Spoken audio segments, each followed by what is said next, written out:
He almost deleted the message in less than a second, but something about it made his finger freeze over the screen. But here's the truth that made this moment unforgettable.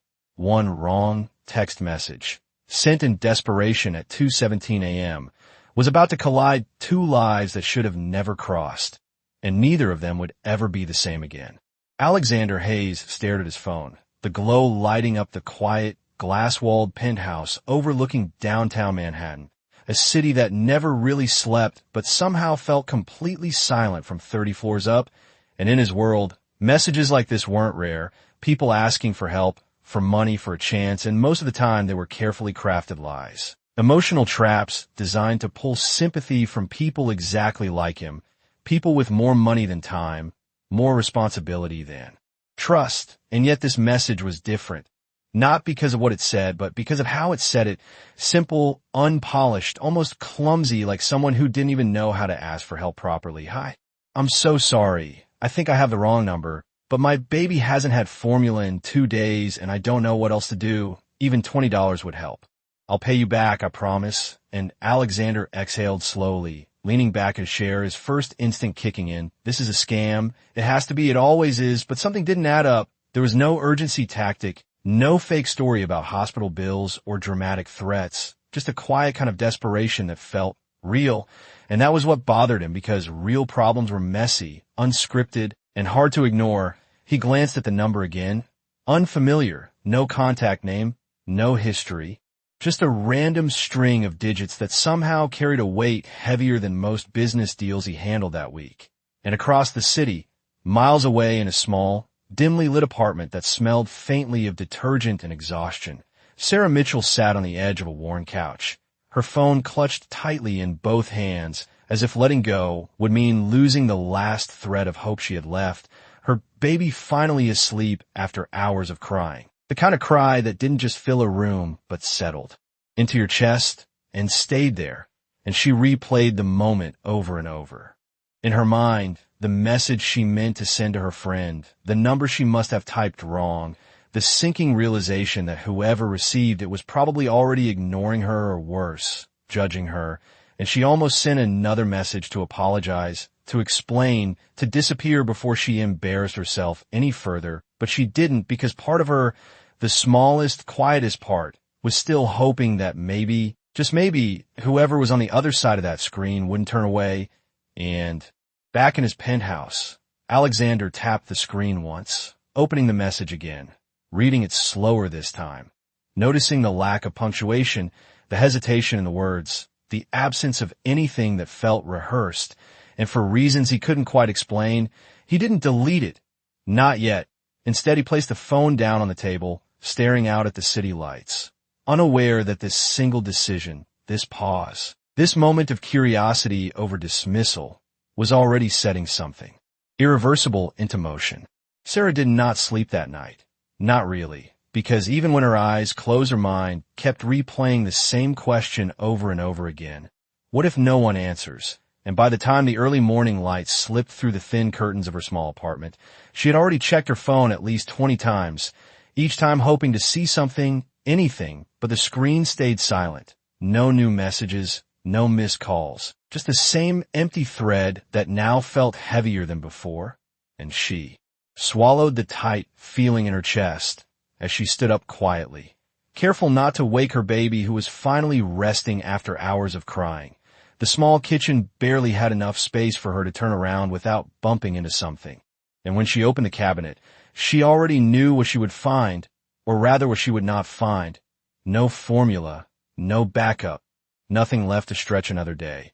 And she pressed her lips together, steadying herself as she filled a glass of water, trying to ignore the guilt that came with every second she did not have what her child needed, telling herself she would figure something out like she always did, because that was what survival looked like for her. Not certainty, not comfort, just constant problem solving. Meanwhile, across the city, Alexander Hayes had already started his morning, his schedule packed down to the minute, calls, meetings, decisions worth millions of dollars. Yet somehow the message from the night before had followed him into the day, lingering in the back of his mind like an unfinished thought he could not quite dismiss.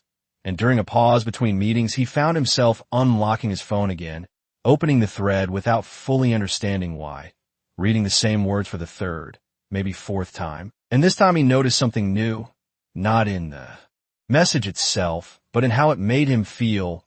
There was no manipulation in it, no pressure, just a quiet kind of honesty that did not demand attention but somehow held it anyway. And he frowned slightly, tapping his finger against the screen as logic tried to reassert itself, reminding him of every reason to ignore it. People lie, stories are easy to fake, and yet instinct pushed back, subtle but persistent, telling him this one might not be like the others. And before he could overthink it, before he could talk himself out of it, he typed a response, simple, direct, "Who is this?" And then he stared at the message for a moment before pressing send, almost as if he was testing something, not just the person on the other side, but himself. And miles away, Sarah's phone buzzed softly against the table, the sound so unexpected that it made her freeze for a second before she grabbed it, her heart racing faster than she wanted to admit as she saw the reply. And for a brief moment, she just stared at the words, unsure if this was relief or fear, because now this was real. Now there was someone on the other side, someone who could help or walk away just as easily. And her fingers hovered over the screen as doubt crept in, wondering if she should respond at all. If she had already crossed a line she cannot take back, but then she glanced toward the small crib in the corner, and that hesitation disappeared, replaced by something stronger than pride, stronger than fear, and she began to type, slowly at first, choosing her words carefully, not to impress, not to persuade, but simply to tell the truth, unaware that this reply would be the moment that shifted everything in a direction neither of them could have predicted. Sarah read his message 3 times before replying, not because it was complicated, but because it was so simple that it made everything feel more real. And she realized in that moment that whoever this was, they were actually waiting for her answer, not ignoring her, not dismissing her, and her fingers moved slowly across the screen as she typed. "My name is Sarah. I'm really sorry. I think I texted the wrong number last night. I meant to ask a friend for help. Please just ignore it." And she paused, staring at the words, feeling the urge to delete everything and disappear from the conversation entirely. But then she added one more line before she could stop herself. "I did not mean to bother you." And pressed send, immediately feeling a mix of relief and regret wash over her as she placed the phone down, telling herself that was the right thing to do, that she should not expect anything from a stranger, especially not after a mistake like that. But back in his office, Alexander saw the reply come, and almost instantly, and he leaned forward slightly, reading it once, then again, noticing how she was already pulling away, apologizing, retreating before he even had the chance to respond. And that caught his attention more than anything else, because most people push harder, they insisted, they added more details to strengthen their case, but she was doing the opposite, almost trying to erase herself from the situation. And without fully realizing why, he typed back, "Why did you need help?" And this time he did not hesitate before sending it, as if something in him had already decided to follow this through. And when Sarah's phone buzzed again, she felt her chest tighten, because this was not what she expected, not what she prepared for. And for a moment she just stared at the message, debating whether to answer honestly or keep it vague and safe. But honesty had gotten her this far, even if by accident. And she took a breath before typing, "I have a 6-month-old baby. I ran out of formula. I get paid in 2 days, but I could not make it stretch. I tried calling a few places, but they could not help right away." And she stopped there, resisting the urge to over-explain, to justify every detail of her situation, because she was tired of turning her life into a story that needed to convince people it was real. And when Alexander read her response, something shifted in a way he could not easily define. It was not sympathy exactly, and it was not obligation either. It was something quieter, something that felt closer to recognition, like seeing a situation that did not need embellishment to be understood. And he leaned back in his chair, tapping his fingers lightly against the desk as his mind moved quickly through possibilities, scenarios, risks, all the reasons this could still be a lie. But at the same time, he found himself asking a different question. What if it is not?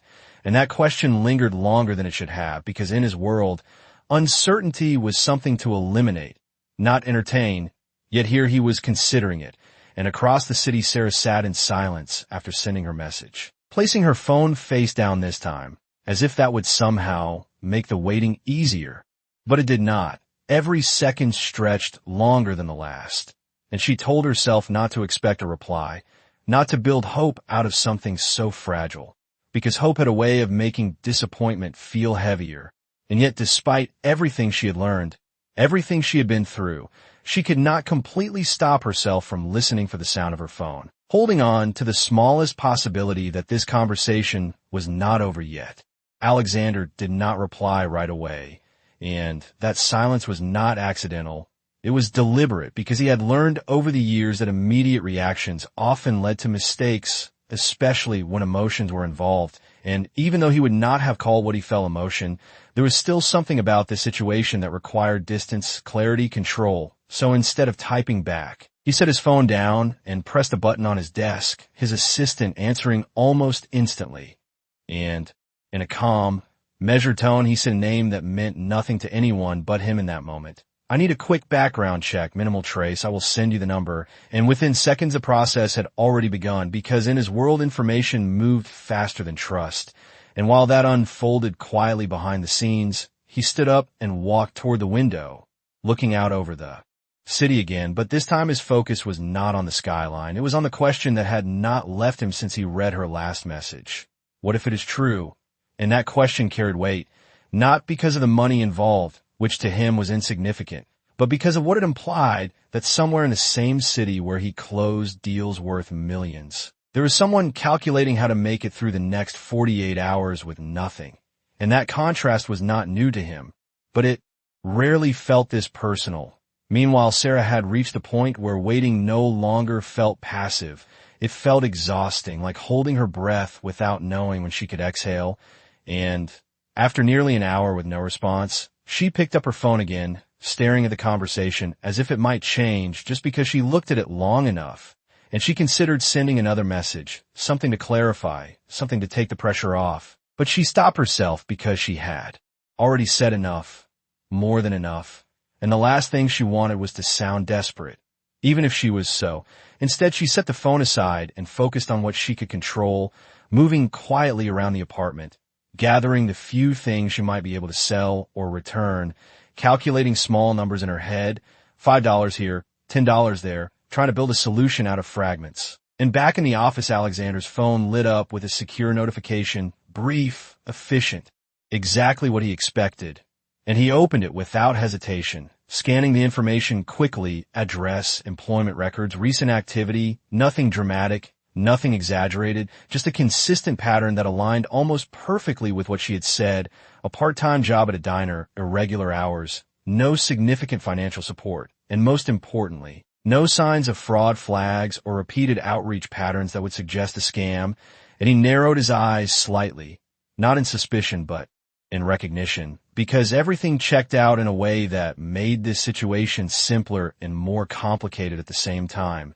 Simpler because it confirmed she was telling the truth, and more complicated because now the decision was no longer about whether to believe her, it was about what to do next. And he picked up his phone again, the conversation still open, her last message sitting there unchanged. And for a brief moment, he considered the easiest option, sending money, solving the immediate problem, ending the interaction cleanly. But something about that felt incomplete, like closing a book halfway through.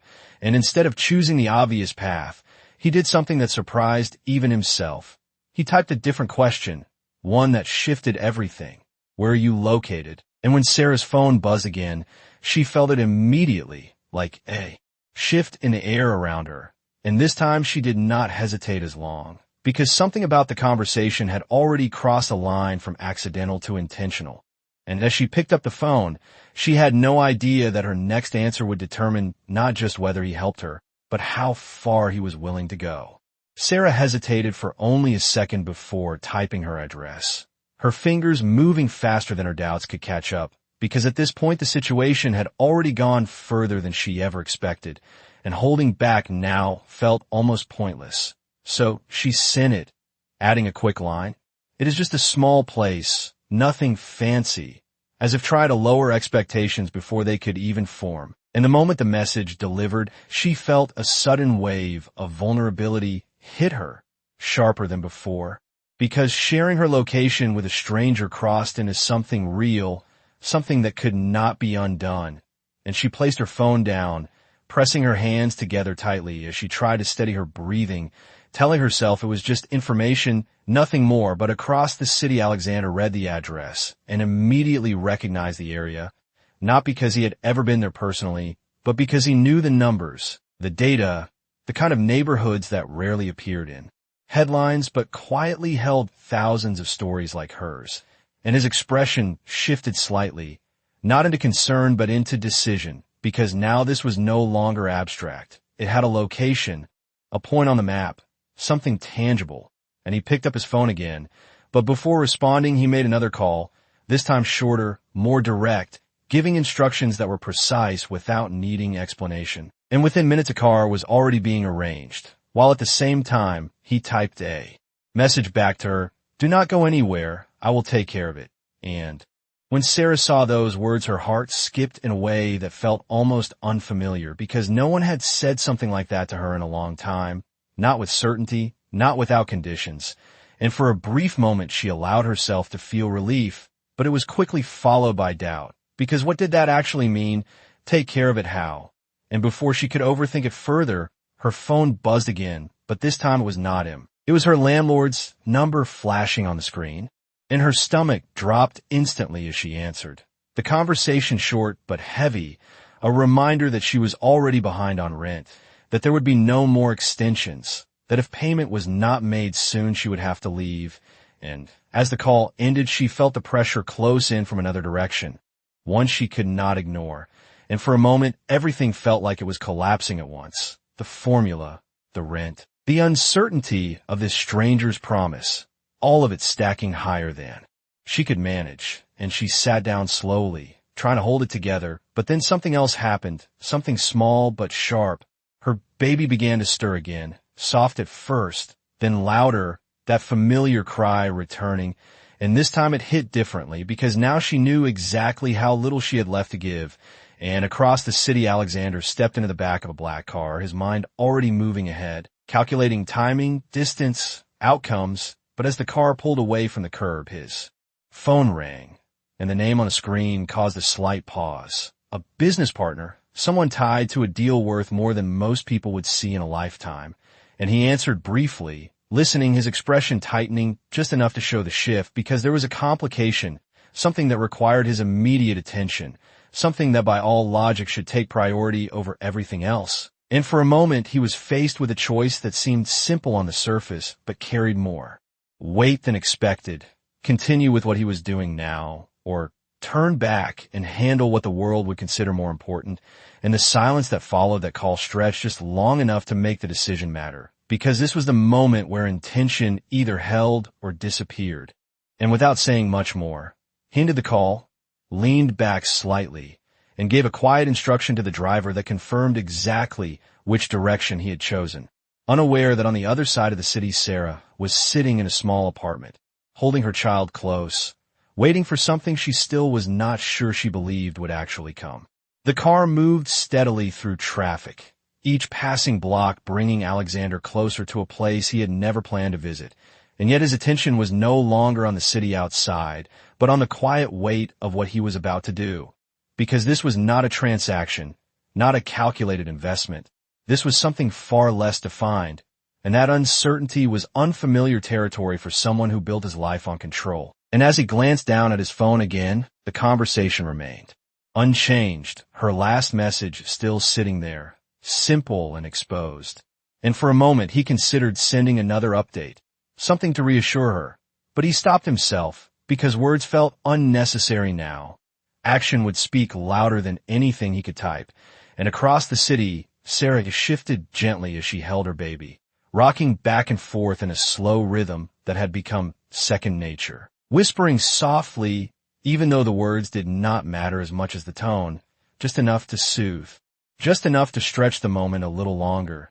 And every few seconds her eyes flicked toward the door, then back to her phone, then back again, caught in a cycle of waiting that felt heavier with each passing minute. because now she had something new to hold on to, not certainty, but possibility. And that was almost harder to carry than nothing at all. And then there was a knock, soft but unmistakable, and her entire body tensed instantly, because she was not expecting anyone, not at this hour, not without warning. And for a brief second her mind raced through possibilities, none of them clear, all of them uncertain, and she stood slowly, adjusting her grip on her baby before moving toward the door, each step measured, cautious, as if the distance itself mattered. And when she reached it, she hesitated, her hand hovering just above the handle, listening for another sound, another knock, anything that might tell her what waited on the other side. But there was only silence. And finally, she opened it just enough to see. And what she found was not what she expected, not a stranger asking questions, not someone demanding anything, but a neatly placed package sitting right outside her door, sealed, clean, and unmistakably real. And she blinked in confusion, looking down the hallway quickly before picking it up, her hands slightly unsteady as she carried it inside, closing the door behind her. And for a moment she just stood there, staring at it as if it might disappear. And then she opened it carefully, and inside, exactly what she needed, multiple containers of baby formula, more than enough, more than she had even asked for. And her breath caught as the reality settled in, because this was not a promise anymore. This was something tangible, something immediate. And her eyes filled before she could stop it, not out of shock, but out of release. The kind that comes when pressure finally breaks, and almost at the same time her phone buzzed again. And she turned toward it quickly, wiping her eyes as she picked it up, and saw his message, short, simple, check outside your door. And she let out a small breath that felt like the first real one she had taken all day. But before she could respond, before she could even fully process what had just happened, another message appeared, and this one shifted everything once again. This solves today, but we need to talk about what happens next. And as she stared at those words, standing in a small apartment that suddenly felt different than it had an hour ago, she realized this was no longer just about getting through the day. This was something else entirely, something bigger, and somewhere not far away. Alexander sat quietly as the car came to a stop, his gaze steady, knowing that this was only the beginning of a situation that had already gone further than he expected, and yet he was not pulling away. Not anymore. Sarah stared at the message longer than she expected to, her eyes moving slowly across the words as if reading them again might change their meaning, because we need to talk about what happens next was not just an offer. It was something deeper, something that carried weight she was not sure she was ready to hold. And for a moment she looked around her apartment. The same worn couch, the same quiet corners, the same life that had not changed physically, but somehow felt different now, as if a door had opened that she did not know how to walk through yet. And her first instinct was hesitation, because help always came with conditions. Even when people said it did not, there was always something expected in return, something unspoken that eventually surfaced. And she had learned that lesson more than once, so her fingers hovered over the screen as doubt crept back in, telling her to be careful, to slow down, to not let one act of kindness rewrite her instincts completely. But at the same time, she could not ignore what had already happened, the formula sitting on the table, real, immediate, undeniable. And she took a slow breath before typing, choosing her words carefully. I did not know what to say. Thank you. Really, you did not have to do that. And she paused before adding, what do you mean by what happens next?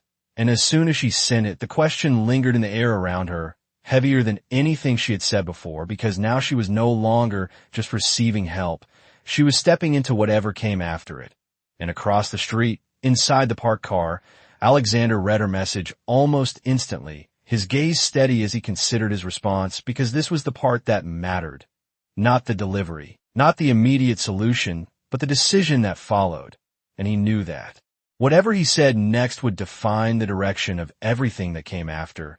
And he leaned back slightly, his tone calm even in silence as he typed. It means today is handled, but your situation does not end in 2 days when you get paid. And he paused briefly, not to reconsider, but to refine, because clarity mattered more than comfort. I want to understand your situation fully and see if there's a way to fix it long term. And when Sarah read those words, something inside her shifted. Again, not relief this time, but something closer to disbelief, because people did not usually think that far ahead for someone they did not know. They solved the immediate problem and moved on. But this was different. This was someone looking beyond the moment, and that made it harder too. Except, not easier, because long-term meant involvement, and involvement meant risk, and she found herself gripping her phone a little tighter as her mind tried to catch up, asking questions she did not yet have answers to. Why would he do this? What does he want? What does this cost? And before she could stop herself, she typed the question that had been forming since the beginning. Why are you helping me? And she stared at it after sending, knowing there was no way to soften that question, no way to make it less direct. But it was honest, and honesty felt like the only thing she had to offer in return. And inside the car, Alexander read it. And for the first time since this started, he did not respond immediately, not because he did not have an answer, but because the truth was not as simple as it should have been. And as he looked out the window toward the building where she lived, just a short distance away now, he realized that this was no longer just about her situation. It was about a decision he had already made without fully acknowledging it. And after a few seconds that stretched longer than expected, he finally typed back, because someone should have helped you sooner. And as that message sent, the distance between them, once defined by a wrong number, felt smaller than ever before. Sarah read his answer once, then again, and something about it settled deeper than she expected, not because it was dramatic or overly emotional, but because it was simple in a way that felt real, because someone should have helped you sooner. And for a moment she did not know how to respond to that, because it was not an explanation she could question or argue with. It did not come with conditions or expectations. It just existed, and that made it harder to push away, and she leaned back, slightly, her eyes drifting toward her baby, who was now calm, finally fed, finally quiet, and the contrast between just an hour ago and now felt almost unreal, like two completely different versions of the same day. And her phone remained in her hand as she typed slowly, I did not even know your name. And as soon as she sent it, she realized how strange this entire situation was. Trusting someone she had never met, someone who had just stepped into her life without warning. And outside, just across the street, Alexander saw the message appear, and for the first time there was the faintest shift in his expression that resembled something close to a smile. Not wide, not obvious, just a subtle acknowledgement that this moment had finally reached a point where introductions mattered. And he replied without hesitation, Alexander, keeping it simple, the same way everything else had been so far. And Sarah read the name quietly, repeating it once in her mind as if trying to place it somewhere familiar. But it was just a name, nothing more, and yet it carried weight because of what was already attached to it. And she responded, thank you, Alexander. And for a brief second, that could have been the end of it. A moment of help, a message of gratitude, two lives touching briefly before returning to their separate paths. But instead, Alexander opened the car door and stepped out, his gaze lifting toward the building in front of him, confirming what he already knew. And then his phone moved again as he typed one more message, I am outside. And when Sarah's phone buzzed this time, the words hit differently, immediate, physical, undeniable, and her breath caught as she read them. Because everything up until now had existed through a screen, controlled, distant, but this changed that completely. And she stood up almost instinctively, her heart beating faster as she looked toward the door again, the same door that had already surprised her once today. And for a moment she froze, because opening it now meant stepping into something real, something she could not undo or ignore. And her mind rushed with questions. What does he look like? What does he expect? What happens after this? But none of those questions had answers yet, and waiting would not create them. So she took a slow breath, adjusting her hold on her baby before moving forward, each step steady but heavy with anticipation. And when she reached the door, she paused again just for a second, her hand resting against the handle as if grounding herself. And then she opened it, and standing there, not as an idea, not as a name on a screen, but real, present, and unmistakably out of place in her world, was Alexander. And in that moment, the distance between a wrong number and everything that followed disappeared completely, replaced by something far more complicated, because now this was no longer a story happening through messages. This was real life, and neither of them could step back into what existed before. For a moment, neither of them spoke, because reality has a way of slowing everything down when it finally arrives. And Sarah stood there holding her baby, her eyes meeting his with a mixture of uncertainty and quiet disbelief, while Alexander remained still, giving her space without stepping forward, without assuming anything, because he understood that this moment did not belong to him alone, and the silence between them was not empty. It was filled with everything that had led up to this point. And finally he spoke, his voice calm, measured, the same tone he had used in every message. "Hi, Sarah," and hearing her name out loud, not through a screen but in real life, made everything feel even more real, and she nodded slightly, almost instinctively, as if grounding herself in the moment. "Hi," she replied softly, and there was a brief pause before she stepped back just enough to open the door wider. A silent invitation that carried more trust than she fully realized, and he entered. Slowly, his gaze taking in the small apartment, without judgment, without reaction, just observation, and Sarah closed the door behind him, the quiet click marking a shift that neither of them could ignore, because now there was no distance left, no barrier of screens or messages, just two people standing in the same space, connected by something neither of them had planned, and for a second she did not know what to say next. Because how do you continue a conversation that was never supposed to happen in the first place? But Alexander made it easier by keeping things simple. "Is he okay now?" he asked, glancing gently toward the baby, and she nodded, adjusting her hold slightly.